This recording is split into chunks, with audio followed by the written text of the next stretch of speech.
अस्सलाम वालेकुम, कैसे हैं आप सब? बच्चों, बचपन बहुत ही खूबसूरत वक्त है। कुछ बातें, कुछ यादें बचपन का हिस्सा बन जाती हैं और वो हमें हमेशा याद रहती हैं।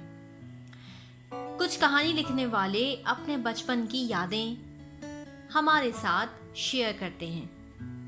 आज भी मैं आपके साथ एक ऐसा ही किस्सा शेयर करूंगी। मुझे उम्मीद है कि आप इस किस्से से बहुत कुछ सीखेंगे। चलें शुरू करते हैं।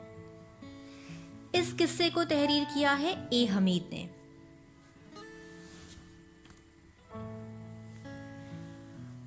अमृतसर में रमज़ान मुबारक के मुकद्दस महीने का हमें शिद्दत से इंतज़ार होता था।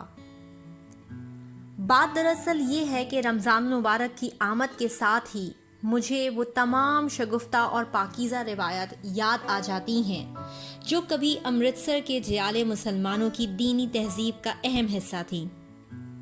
एक हफ्ते पहले ही मकानों और दुकानों में सफ़ेदियाँ कराई जाती, मस्जिदों की तज़ीन व आराइश की जाती, नान बाई और मिठाई वाले अपनी दुकानों के आगे फालतू तख्तपोश लगाकर दुकानों को बाजार के बीच तक ले आते, ऊपर कनातें लगा दी जाती।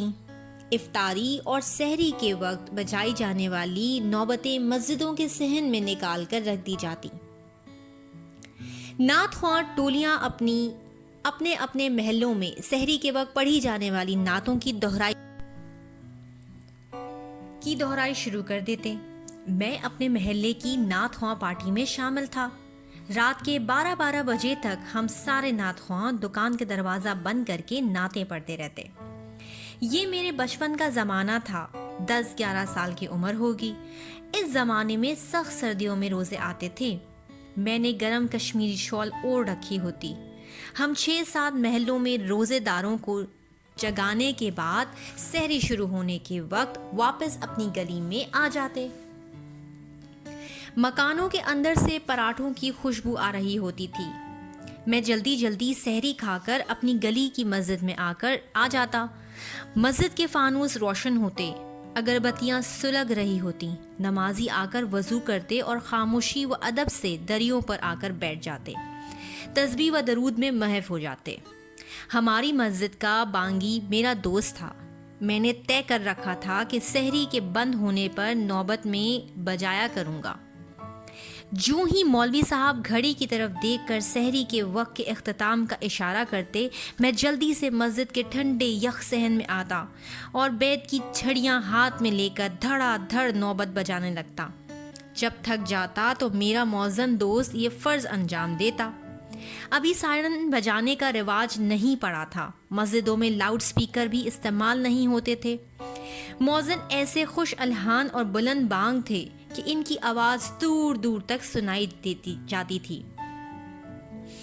फिर हम वज़ू करते और नमाज पढ़ते। दिल में ऐसा जज्बा और जोश होता कि मुझे याद नहीं कि इसके बाद कभी हम घर आकर सोते भी थे कि नहीं। स्कूल में हम अपने हिंदू सिख दोस्तों को बड़े फ़ख्र से बताते कि हमने रोज़ा रखा है। इफ्तारी के वक्त हम सब दोस्त महल्ले की मस्जिद के सहन में आकर बैठ जाते। लोगों के घरों से इफ्तारी के ख्वान आना शुरू हो जाते। तरह तरह के खाने, फल, फ्रूट, मिठाइयाँ। हमें खाने पीने का लालच नहीं होता था क्योंकि ये सब चीज़ें हमें अपने घरों में भी मैसर थीं। एक जज्बा था, एक शौक़ था इस एहतमाम में भरपूर हिस्सा लेने का जो इफ्तारी के वक्त मस्जिद में किया जाता। इफ्तारी के वक्त खाने पीने की दुकानों की आराइश बेमिसाल होती थी। मिठाइयों के थाल और फलों के टोकरे दुकानों से आगे बाजार के दरमियान तक आ गए होते। तनूर में बाकर खानियाँ, कन खलचे और नमकीन कुलचे तो रोज़ ही लगा करते थे, लेकिन रमज़ान के दिनों में इफ्तारी के लिए ख़ास तौर पर शीलमार और अरारोट तैयार होते। इनमें खशखाश, तिल और बादाम लगे होते। इनमें ज़ीरा भी पड़ा होता था। नमकीन कश्मीरी चाय के साथ बड़े शौक़ से खाया जाता। कैसे रूह परवर, सच्चे और असली ज़माने थे। मिलावट का तस्वुर भी किसी के जहन में नहीं था। 27ویں کی رات کو گلی میں جھنڈیاں لگائی جاتی، مسجد کو بڑے عقیدت اور جذبے سے آراستہ کیا جاتا، روشنیاں کی جاتی، ساری رات مسجدوں سے قرآن پاک کی تلاوت کی روح پرور آوازیں جاری رہتیں۔ ہم اس رات بالکل نہ سوتے۔ نعت خوانوں کی ٹولیاں دور دور سے آتیں اور امرتسر شہر کے تقریباً ہر مسلم محلے میں جاتیں۔ مسجدیں روشنیوں سے منور اور خوشبوؤں سے مہک رہی ہوتیں۔ آخری روزے کے دن سحری کے وقت نعت خواں ٹولیوں نے خاصی الوداعی نظمیں بھی شعراء سے لکھوائی ہوتی تھیں۔ ہماری نعت خواں پارٹی کے ماسٹر رفیق خود شاعر تھے۔ مجھے یاد ہے انہوں نے پنجابی کی ایک خاص نظم لکھی تھی جو ہماری پارٹی بڑے درد کے ساتھ سحر کے وقت گلی گلی جا کر گاتی۔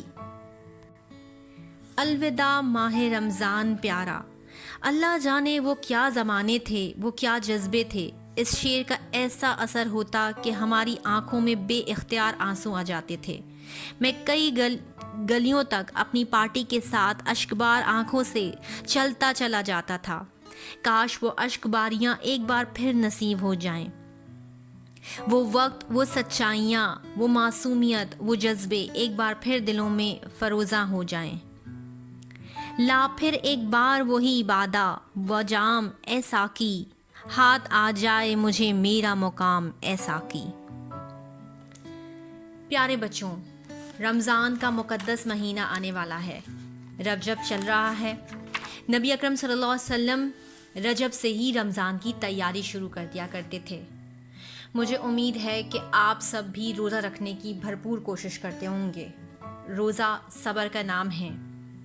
رجب کے مہینے سے ہی روزہ رکھنے کی پریکٹس شروع کر دیں تاکہ رجب، شعبان اور رمضان تک پہنچتے پہنچتے آپ صبر کرنے کے عادی ہو جائیں۔ اور روزہ رکھنا صرف بھوک پیاس برداشت کرنے کا نام نہیں ہے، بلکہ اپنے آپ پر قابو پانا، صبر کرنا، دوسروں کے غلط رویوں پر بھی، کسی کی غلطیوں پر بھی، یہ سب ہمیں روزے کی صورت میں ملتا ہے۔